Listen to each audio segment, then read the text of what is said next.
إن الحمد لله نحمده ونستعينه ونستغفره ونعوذ بالله من شرور أنفسنا ومن سيئات أعمالنا. من يهده الله فلا مضل له ومن يضلل فلا هادي له. ونشهد أن لا إله إلا الله ونشهد أن محمدًا عبده ورسوله. أما بعد فإن خير الحديث كتاب الله وخير الهدي هدي محمد صلى الله عليه وسلم وشر الأمور محدثاتها وكل محدثة بدعة وكل بدعة ضلالة وكل ضلالة في النار. يا أيها الذين آمنوا اتقوا الله حق تقاته ولا تموتن إلا وأنتم مسلمون. يا أيها الناس اتقوا ربكم الذي خلقكم من نفس واحدة وخلق منها زوجها وبث منهما رجالا كثيرا ونساء. واتقوا الله الذي تساءلون به والأرحام إن الله كان عليكم رقيبا. يا أيها الذين آمنوا اتقوا الله وقولوا قولا سديدا يصلح لكم أعمالكم ويغفر لكم ذنوبكم ومن يطع الله ورسوله فقد فاز فوزا عظيما. قال الله عز وجل: وقرن في بيوتكن ولا تبرجن تبرج الجاهلية الأولى وأقمنا الصلاة وأتينا الزكاة وأطعنا الله ورسوله إنما يريد الله ليذهب عنكم الرجس أهل البيت ويطهركم تطهيرا.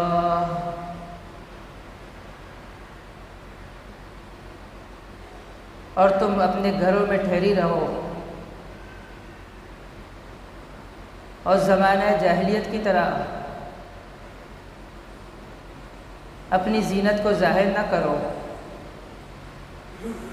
نماز قائم کرتی رہو اور زکوٰۃ ادا کرتی رہو. اللہ اور اس کے رسول کی اطاعت کرتی رہو. اللہ رب العالمین یہ چاہتا ہے کہ وہ تم سے اور اہل بیت سے ہر قسم کی گندگی کو دور کر دے اور تمہیں اچھی طرح پاک و صاف کر دے. محترم سامعین و سامعات،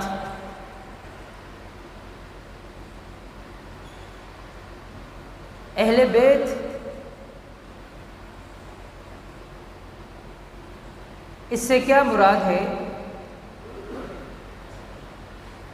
اہل بیت میں کون کون شامل ہے؟ ہمارے ہاں یہ بات معروف ہے کہ اہل بیت سے مراد محمد رسول اللہ صلی اللہ علیہ وسلم، حضرت علی، حضرت فاطمہ، حضرت حسن اور حسین ہیں. یہ 5 اہل بیت میں سے ہے، لیکن یہ بات ادھوری ہے. یہ 5 اہل بیت میں سے ہے، اس میں کوئی شک نہیں، لیکن صرف اہل بیت میں یہی ہے، ان کے علاوہ کوئی نہیں. اس بات کو سمجھنا ہے. اہل بیت اس سے مراد رسول اللہ صلی اللہ علیہ وسلم کے ازواج مطہرات بھی ہے، اور اس سے مراد رسول اللہ صلی اللہ علیہ وسلم کی اولاد بھی ہے.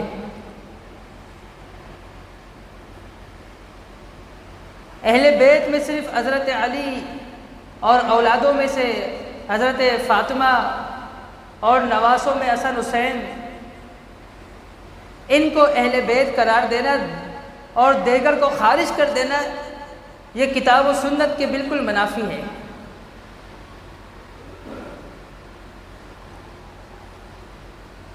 اللہ تبارک و تعالیٰ نے قرآن کریم کے اندر 4 مقامات پر اہل بیت کا تذکرہ کیا ہے، اور ان چاروں مقامات میں جو اہل بیت کا لفظ آیا ہے ان اہل بیت سے مراد ازواج مطہرات ہیں۔ قرآن کریم کے ان 4 مقامات میں سے ایک مقام کی تلاوت میں نے کی۔ اللہ تبارک و تعالیٰ نے فرمایا وَقَرْنَ فِي بُيُوتِكُنَّ وَلَا تَبَرَّجْنَ تَبَرُّجَ الْجَاهِلِيَّةِ الْأُولَىٰ، کہ ازواج مطہرات تم اپنے گھروں میں ٹھہری رہو اور تم دور جاہلیت کی طرح، زمانہ جاہلیت کی طرح اپنے زیب و زینت کو ظاہر نہ کرو، نماز قائم کرو، زکوٰۃ دو، اللہ اس کے رسول کی اطاعت کرو۔ انما یرید اللہ لیذہب عنکم الرجس اہل البیت، کیونکہ اللہ رب العالمین چاہتا ہے کہ تم سے اور اہل بیت سے ہر قسم کی گندگی کو دور کر دے، تمہارے اہل بیت کو ہر قسم کی پلیدگی سے وہ بچا کر رکھے، تمہیں پاک اور صاف کر دے۔ اور اسی طرح سورہ ہود کے اندر قرآن کریم میں دوسرے مقام پر موجود ہے، جب ابراہیم علیہ السلام ان کی بیوی سارہ علیہ السلام ان کے پاس فرشتہ تشریف لے کر آیا اور انہوں نے خوشخبری دی بیٹے اسحاق کی اور پوتے یعقوب کی۔ انہوں نے تعجب کیا، ابراہیم علیہ السلام کی زوجہ تعجب کرنے لگی، پریشان ہو گئی، تو انہوں نے کہا اتعجبین من امر اللہ، کیا تم تعجب کرتی ہو اللہ کے حکم کے بارے میں؟ رحمت اللہ علیکم، اللہ کی جو رحمتیں ہیں تمہارے گھر پہ، تمہارے اوپر، وَأَهْلِ الْبَيْتِ، اور تمہارے اہل بیت پر۔ تو یہ اہل بیت سے کیا مراد ہے؟ اہل بیت سے مراد زوجہ ہے، آل ہے، اولاد ہے۔ اور اسی طرح 2 مقامات اور ہیں۔ تو قرآن کریم کی ان آیاتوں کو پڑھ کر یہ بات بالکل واضح ہو جاتی ہے کہ اہل بیت سے مراد آپ کے ازواج مطہرات بھی ہے، اہل بیت سے مراد آپ کی اولاد بھی ہے۔ یہ اہل بیت کے اندر شامل ہے، آپ کے ازواج کو اور آپ کی دیگر اولاد کو، حضرت فاطمہ کے علاوہ آپ کی اور بھی اولاد تھی، رقیہ زوجہ عثمان بن عفان رضی اللہ تعالیٰ عنہ، پھر ام کلثوم زوجہ عثمان بن عفان رضی اللہ تعالیٰ عنہ۔ ایک بہن فوت ہو گئی، دوسری بہن سے اللہ کے نبی صلی اللہ علیہ وسلم نے تو عثمان کا نکاح کرا دیا۔ جب ان کی ایک بیٹی فوت ہوئی، اپنی دوسری بیٹی سے ان کا نکاح کرا دیا۔ لیکن حضرت فاطمہ رضی اللہ عنہا کو اہل بیت میں داخل کرنا اور ان کو خارج کرنا، یہ کہاں کا انصاف ہے؟ یہ کہاں کا عدل ہے؟ صحیح مسلم کے اندر حدیث موجود ہے، رسول اللہ صلی اللہ علیہ وسلم جب ان پر اللہ رب العالمین نے سورہ نور نازل فرما دی اور بالکل اس بات کو واضح کر دیا کہ ان الذین جاءوا بالافک عصبۃ منکم، کہ ایک گروہ ہے وہ اور اس کا تعلق تمہیں سے ہے، انہوں نے آپ کی گھر والی پر بہتان باندھا ہے، انہوں نے الزام لگایا ہے، تو آپ فوراً گھر سے باہر نکلے اور آپ کہنے لگے کون ہے وہ جو میری مدد کرے ایسے شخص کے خلاف کہ جس کی زبان کی وجہ سے میری اہل بیت کو تکلیف ہوئی ہے، مجھے بتائے الزام کس پر، حضرت فاطمہ پہ لگاتا یا حضرت عائشہ پہ لگاتا؟ عائشہ صدیقہ رضی اللہ عنہا پر تہمت لگی تھی، الزام ان پر لگایا گیا تھا، تو یہاں جو آپ نے اہل بیت کا لفظ استعمال کیا، آپ نے عائشہ صدیقہ طاہرہ مطہرہ کے لیے استعمال کیا۔ اور اسی طرح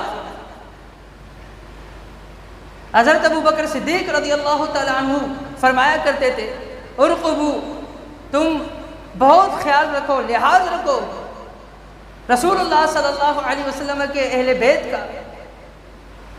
اور اسی طرح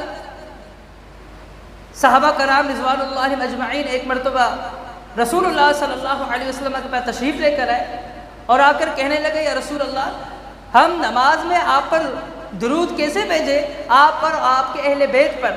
کہا کہ نماز میں سلام بھیجنا تو ہمیں معلوم ہے، السلام علیکہ ایھا النبی، ہم یہ پڑھتے ہیں، سلام کا طریقہ تو ہمیں معلوم ہے، لیکن نماز میں آپ پر، آپ کے اہل بیت پر درود ہم کیسے بھیجیں؟ فرمایا کہ جب نماز میں آپ تشہد میں بیٹھو تو پھر آپ یہ کہیں قولوا التحیات للہ اللہم صلی علی محمد، فرمایا جب تحیات آپ پڑھ لو اور آپ جب شہادتیں پڑھ لو اس کے بعد قولوا اللہم صلی علی محمد وعلی آل محمد کما صلیت، فرمایا درود ابراہیمیہ پڑھو۔ اب درود ابراہیمیہ کا حکم دیا، سوال کیا تھا کہ آپ پر، آپ کے اہل بیت پر درود کیسے بھیجے؟ اور درود ابراہیمیہ کے اندر کیا الفاظ آتے ہیں؟ اللہم صلی علی محمد وعلی آل محمد، مطلب کیا ہے کہ رسول اللہ صلی اللہ علیہ وسلم کا جو خاندان ہے، آپ کا جو آل ہے، آپ کا جو خاندان ہے، آپ کی اولاد، آپ کے ازواج، وہ جو ہے اہل بیت کے اندر شامل ہے۔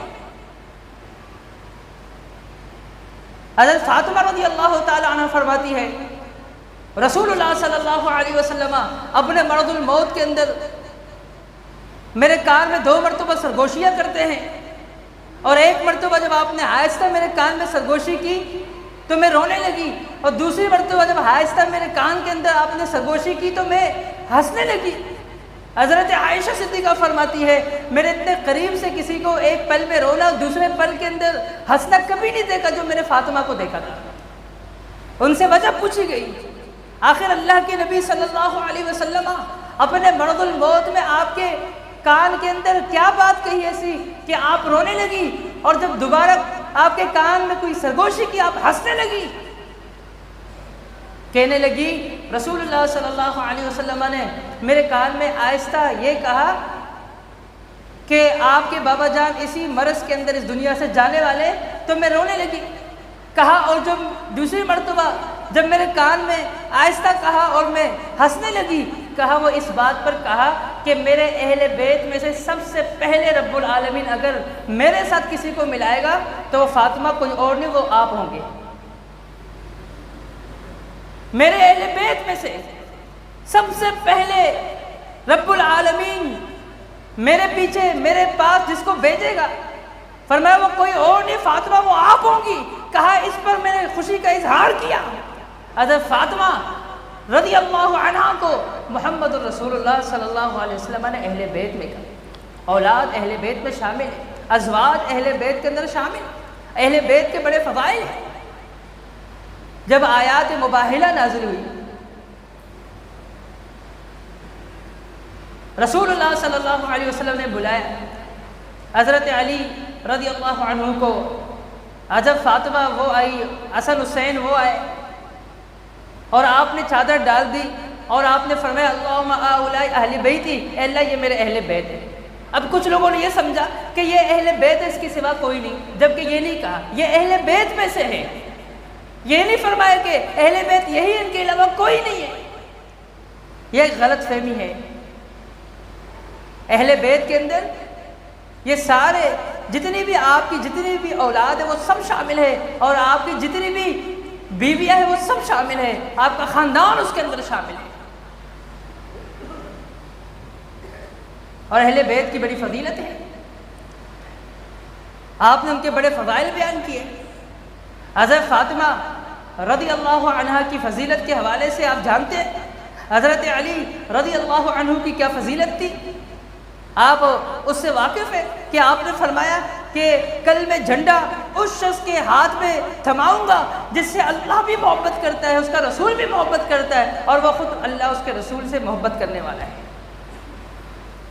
صحابہ کرام فرماتے ہیں ہم پریشان ہوئے، ہم نے صبح کا انتظار کیا، اور ہر ایک یہ امید لگائے بیٹھا تھا شاید میرا نام آئے تو وہ خوش نصیب میں ہوں گا جس سے اللہ اس کا رسول بھی محبت کرتا ہے اور وہ خود اللہ اس کے رسول سے محبت کرنے والا ہے۔ کہا صبح ہوئی، محمد رسول اللہ صلی اللہ علیہ وسلم نے فرمایا علی کہاں نظر نہیں آ رہا؟ تو کہا گیا کہ اس کے ہاتھ میں ایک تکلیف ہے تو اس کی وجہ سے وہ آیا نہیں۔ کہا بلاؤ اسے، اس کو بلا کر اور اپنے لعاب دہن اس کے آنکھوں میں لگایا اور فرمایا کہ یہ ہے وہ شخص جس سے اللہ اس کا رسول بھی محبت کرتا ہے اور یہ خود بھی اللہ اس کے رسول سے محبت کرنے والا ہے۔ جھنڈا اس کے ہاتھ میں تھما دیا۔ اور اسی طرح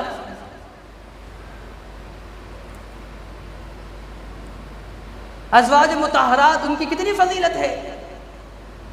اللہ رب العالمین نے ازواج مطہرات کو مومنوں کی ماں قرار دیا ہے۔ فرمایا کہ یہ جو نبی کی بیویاں ہیں، فرمایا وَأُمَّهَاتُهُمْ، فرمایا یہ مومنوں کی ماں ہیں۔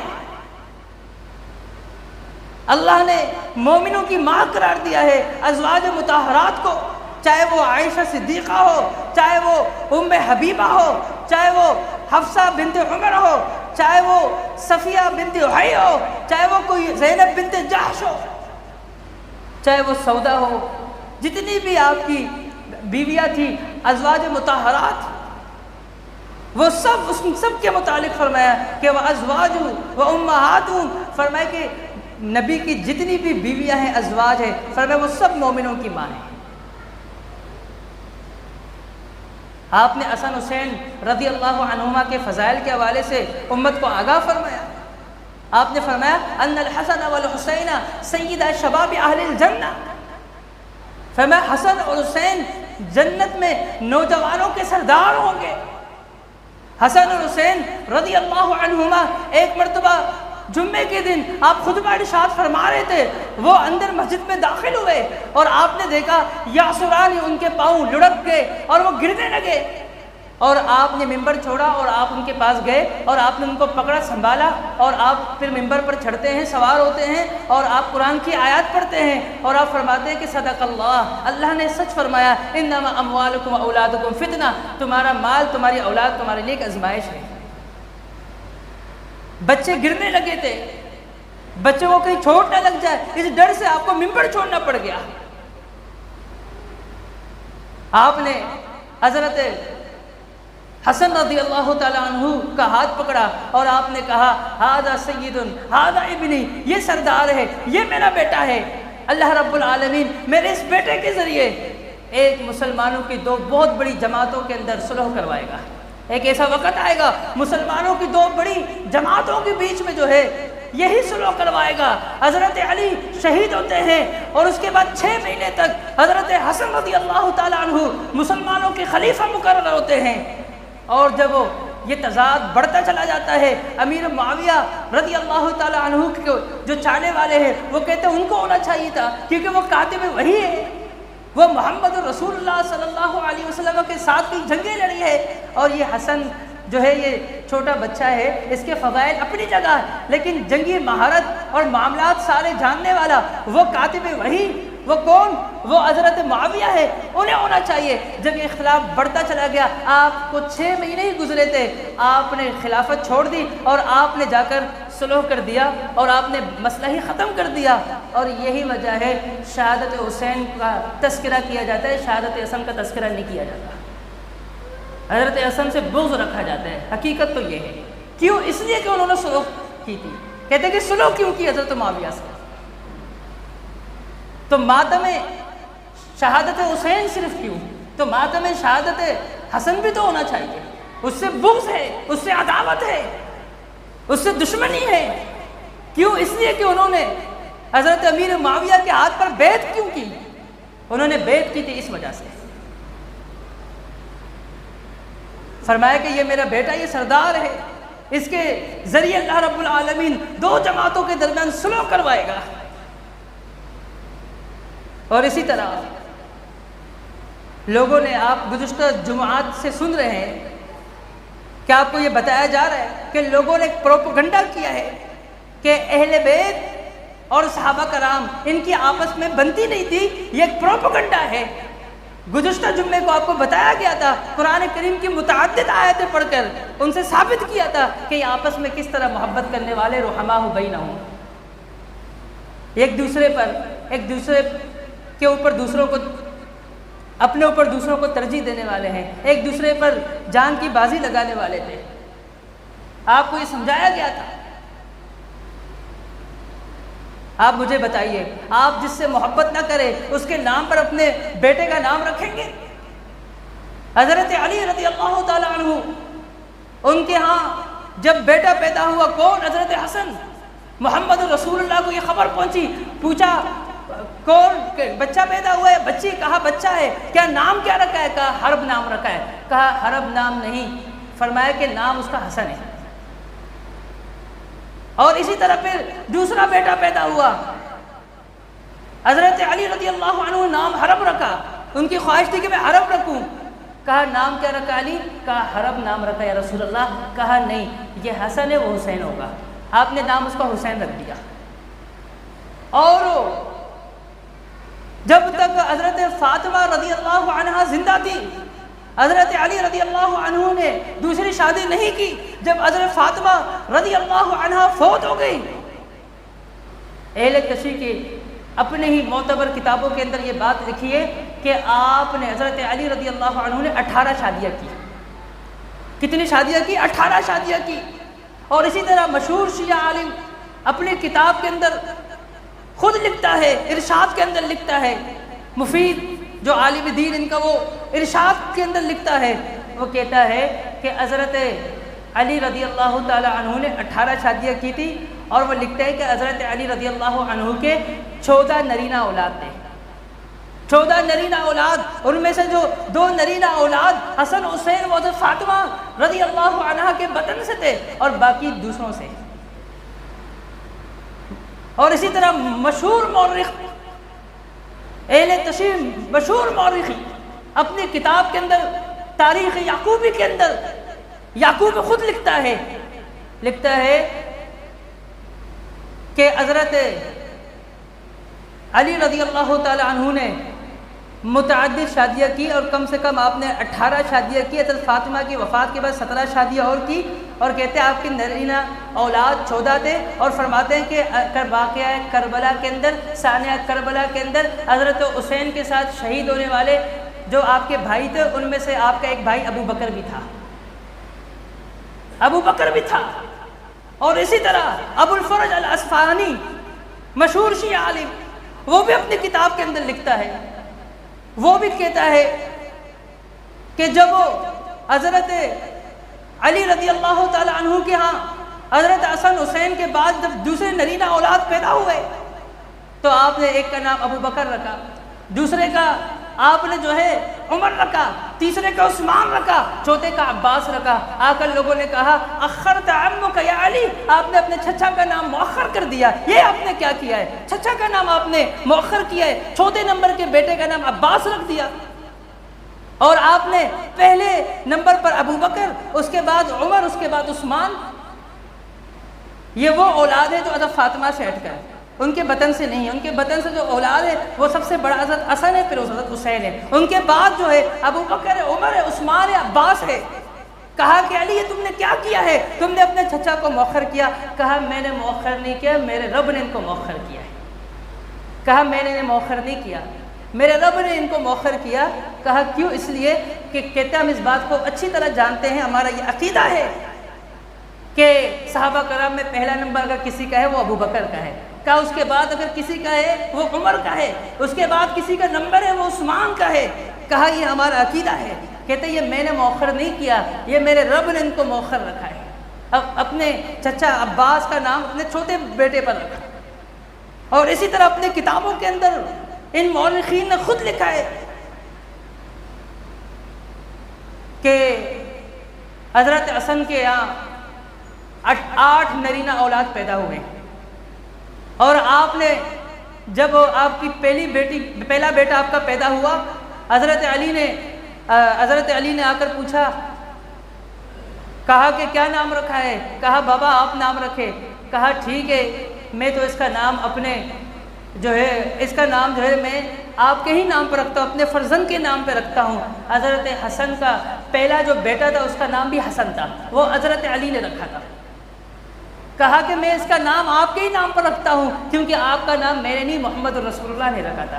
حضرت حسن کا پہلا بیٹا اس کا نام حسن تھا، اور اس کے بعد ابو بکر، اس کے بعد عثمان، عمر، اس کے بعد عثمان، اور پھر اسی طرح حضرت حسین رضی اللہ تعالیٰ عنہ، ان کے ہاں جب بچے ہوئے تو ایک کا نام کیا تھا؟ ابو بکر، دوسرے کا عمر، پھر تیسرے کا عثمان۔ یہ مشہور، میں نے آپ کو کہا کہ زمانے مشہور مورخین یعقوبی کی تاریخ یعقوبی اٹھا کے دیکھے، اور اسی طرح ان کے مشہور عالم دین مفید کی کتاب ارشاد اٹھا کے دیکھے، اسی طرح ابو الفرج الاصفہانی کی کتاب اٹھا کے دیکھے، اور بہت سارے حوالے موجود ہیں۔ انہوں نے خود لکھا ہے، اور یہی وجہ ہے 72 جو ہے کربلا کے شہیدوں کا تذکرہ تو کرتے ہیں، ان کا نام نہیں لیتے، کیونکہ نام لیں گے تو پھر واضح ہو جائے گا، پھر پتہ چل جائے گا۔ 72 آپ جو ہے کربلا کے شہیدوں کا نام نہیں لیتے، آپ کہتے ہیں کہ تعداد ان کی 72 تھی، نام بتاؤ، پتہ چل جائے گا کہ ان میں حضرت علی کا اپنا بیٹا ابو بکر، اور اسی طرح حضرت حسن کے اپنے بیٹے ابو بکر، عمر، عثمان، اور اسی طرح حضرت حسین کے اپنے بیٹے ابو بکر، عمر، عثمان۔ تو پھر تو ہر جگہ سے ابو بکر اور عثمان علی نکلیں گے، پھر ہم کیا کریں گے؟ پھر تو ہم پھنس جائیں گے۔ ہر طرف سے ہی ابو بکر اور عمر، عثمان، کتنے ابو بکر، عثمان، علی نکلیں گے۔ تو محترم بھائیوں، یہ وجہ ہے کہ 72 تو گنتی کی جاتی ہے، لیکن ان کے نام نہیں بتائے جاتے، ان کے ناموں کا تذکرہ نہیں کیا جاتا۔ آپ بتاؤ کہ ان کے نام ہمیں گن گن کے بتاؤ، کبھی نہیں بتائیں گے۔ مجھے بتاؤ کہ اگر حضرت علی یا اہل بیت سے تعلق رکھنے والے حضرت حسن حسین رضی اللہ عنہما، اگر ان کے تعلقات اچھے نہیں ہوتے ابو بکر کے ساتھ، حضرت عمر ان کی یہ عزت نہیں کرتے، ان کے دلوں میں ان کی تکریم نہیں ہوتی، ان کے ناموں پر اپنے بچوں پر ان کے نام رکھتے؟ کبھی نہیں رکھتے۔ اور اسی طرح آپ رشتہ داری اس سے کرتے ہیں جس سے آپ محبت کرتے ہیں۔ حضرت ابو بکر صدیق کی رشتہ داری اللہ کے رسول سے۔ حضرت عائشہ صدیقہ کن کی بیٹی تھی؟ ابو بکر صدیق رضی اللہ عنہ کی بیٹی تھی۔ اور اسی طرح جعفر بن ابی طالب کون ہے؟ حضرت علی رضی اللہ عنہ کا بھائی، ابو طالب کا بیٹا۔ جعفر رضی اللہ تعالی عنہ جو فوت ہوئے تو ان کی جو بیوی تھی، عدت گزارنے کے بعد اس سے کس نے نکاح کیا تھا؟ حضرت ابو بکر صدیق نے۔ اسماء بنت امیس جو ابو بکر صدیق کی بیوی تھی، یہ پہلے کس کی بیوی تھی؟ یہ پہلے جو ہے کسی اور کی نہیں، بلکہ یہ حضرت علی مرتضیٰ کی بھابھی تھی۔ یہ حضرت علی مرتضیٰ کی بھابھی سے شادی کرنے والا کون؟ حضرت ابو بکر صدیق رضی اللہ عنہ۔ اسماء بنت امیس سے انہوں نے شادی کی، اور جب ابو بکر صدیق فوت ہوئے، ان کی بیوی کی عدت گزر گئی، پھر اپنی بھابھی سے خود حضرت علی نے شادی کی، یعنی جعفر رضی اللہ عنہ کے نکاح میں جو تھی ان سے خود ہی پھر شادی کی۔ اور ابو بکر صدیق کی عدت جب گزر گئی، ابو بکر صدیق رضی اللہ عنہ کی بیوی کی عدت جب ختم ہو گئی ان کی وفات کے بعد، تو حضرت علی نے خود ہی ان سے شادی کر لی اور کہا کہ یہ جو ایک بیٹا ہے، کہا یہ ایک جو بیٹا ہے، کہا یہ اسماء بنت امیس کے بطن سے، کہا یہ ہے تو ابو بکر کا ہے، لیکن مجھے عزیز اپنے بچوں سے بھی زیادہ ہے۔ کنہوں نے کہا تھا؟ حضرت علی مرتضیٰ نے کہا یہ بطن سے تو یہ اسماء بنت امیس کے بطن سے جو بچہ ہے، کہا یہ ایک بیٹا، یہ ہے تو ابو بکر صدیق کا بیٹا، یہ اس کے سلب سے ہے، کہا یہ اس کی پیٹھ سے پیدا ہے، کہا لیکن مجھے تو اپنی اولادوں سے بھی زیادہ محبوب ہے، میں اس کا اتنا لحاظ رکھتا ہوں، اس کا اتنا خیال رکھتا ہوں، لوگوں کو کہا کرتا تھا یہ ابو بکر نہیں، یہ میرا بیٹا ہے۔ اور اسی طرح آگے چلے، حضرت عمر رضی اللہ تعالی عنہ، ان کی بیٹی حفصہ، ان کے خاوند جب غزوہ بدر کے اندر شہید ہوئے، وہ بیوہ ہو گئی، ان کی عدت گزر گئی، ان سے نکاح کس نے کیا تھا؟ محمد رسول اللہ صلی اللہ علیہ وسلم نے۔ پھر اسی طرح حضرت علی رضی اللہ تعالی عنہ، حضرت فاطمہ رضی اللہ تعالی عنہ، ان دونوں کے بطن سے ایک بیٹی جو تھی جن کا نام ام کلثوم تھا، اس سے نکاح کس نے کیا؟ حضرت عمر بن خطاب نے۔ حضرت عمر بن خطاب نے حضرت علی سے کہا تمہاری یہ بیٹی مجھے چاہیے، میں اپنے نکاح میں سے لانا چاہتا ہوں۔ کہا کیوں؟ کہا میں نے اللہ کے رسول صلی اللہ علیہ وسلم کو فرماتے ہوئے سنا سارے نسب ختم ہو جائیں گے، محمد رسول اللہ کا نسب ختم نہیں ہوگا۔ کہا اس لیے؟ اور کہا ٹھیک ہے عمر، آپ جیسی شخصیت جب میری بیٹی کا نکاح مانگ رہے ہیں، میری کیا مجال ہے میں انکار کر دوں؟ اپنی بیٹی ام کلثوم جو فاطمہ رضی اللہ تعالی عنہا کے بطن سے تھی، انہیں نکاح میں دے دیا کن کے؟ حضرت عمر رضی اللہ تعالیٰ عنہ کے۔ عمر رضی اللہ عنہ خلیفہ ہیں اس وقت، جا کر لوگوں سے کیا کہتے ہیں؟ لوگوں مجھے تم مبارکباد کیوں نہیں دیتے ہو؟ کہا امیر المؤمنین کس بات کی مبارکباد آپ طلب کر رہے ہو؟ کہا تمہیں نہیں پتا محمد الرسول اللہ صلی اللہ علیہ وسلم کی نواسی میرے نکاح میں آ چکی ہے۔ کہا کون سی؟ کہا حضرت علی کی بیٹی ام کلثوم، وہ میری نکاح میں نے ان سے نکاح کر لیا۔ کہا مجھے کیوں مبارکباد نہیں دے رہے ہو؟ مجھے مبارکباد پیش کرو۔ میں نے اللہ کے نبی سے سنی تھی یہ حدیث کہ آپ نے فرمایا تھا سارے نسب ختم ہو جائیں گے لیکن محمد کا نسب ختم ہونے والا نہیں ہے، مجھے مبارکباد پیش کرو۔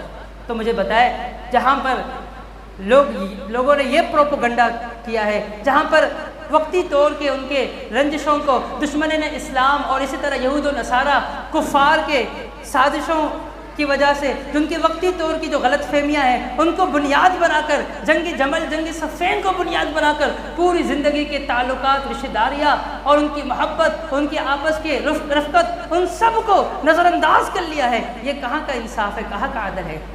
پھر حضرت حسین رضی اللہ تعالیٰ عنہ تو شہید نہیں ہوئے، حضرت حسین سے پہلے تو اور بھی بہت سارے شہید ہوئے، کتنے انبیاء علیہ الصلوۃ والسلام کو قتل کیا گیا، حضرت یحییٰ علیہ السلام کو قتل کیا گیا، حضرت زکریا علیہ السلام کو قتل کیا گیا، حضرت یوسف علیہ السلام کو قتل کرنے کی پوری پلاننگ کی گئی، کنویں میں پھینک کر اس کو قتل کرنے کی سازش کی گئی، حضرت عیسیٰ علیہ السلام کو سولی پر لٹکا کر قتل کرنے کی پوری سازش کی گئی، پوری پلاننگ کی گئی، اور اسی طرح محمد رسول اللہ صلی اللہ علیہ وسلم کے لیے دارالندوہ میں بیٹھ کر ہجرت کی رات کو آپ کو قتل کرنے کی پلان کی گئی، اور اسی طرح آپ کو ایک یہودیہ نے کھانے کے اندر زہر ملا کے دے دیا تھا، اور آپ نے فرمایا کہ عائشہ یہ جو مجھے تکلیف ہو رہی ہے میرے جسم کے ایک ایک رگ کٹ رہا ہے اسی زہر کا اثر ہے جو مجھے یہودیہ نے کھانے کے اندر دیا تھا۔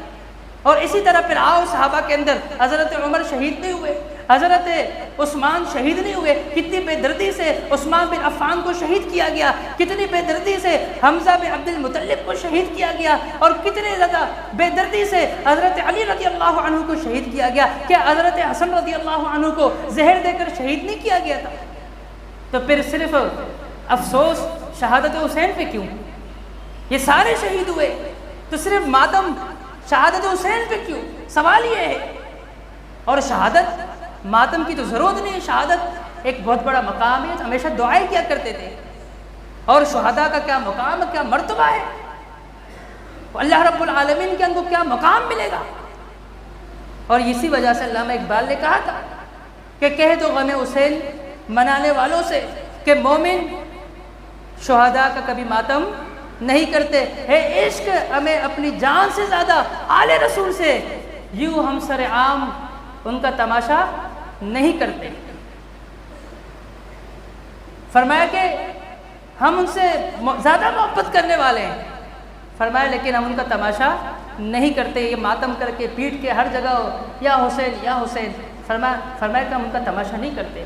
اللہ رب العالمین سے دعا ہے کہ اللہ رب العالمین ہمیں یہ اس طریقے جو پروپیگنڈا کرنے والے بالخصوص سوشل میڈیا پر ہمارے نوجوان ان کو گمراہ کیا جاتا ہے، اور مختلف قسم سے مختلف طبقوں سے مختلف فرقوں سے تعلق رکھنے والے لوگ حقیقت کو چھپا کر غیر حقیقت ان کو بتاتے ہیں، گمراہ کرتے ہیں۔ اللہ تعالیٰ ان سب ایسے جو شیطان بیٹھے ہوئے ہیں انسانی روپ کے اندر، اللہ تعالیٰ ہم سب کو ان کے شیطانی ہتھ گنڈوں سے محفوظ فرمائے، اللہ تعالیٰ ہم سب کی اصلاح فرمائے۔ صحابہ کرام اہل بیت ان کے تعلقات آپس میں بہت ہی اچھے تھے، آپس میں ایک دوسرے کے لیے جان اظہار کرنے والے تھے۔ اللہ رب العالمین ہمیں ان سب کی عزت کرنے والا بنا دے۔ وقولوا لہذا استغفر اللہ لی ولکم وآخر دعوانا ان الحمد للہ رب العالمین۔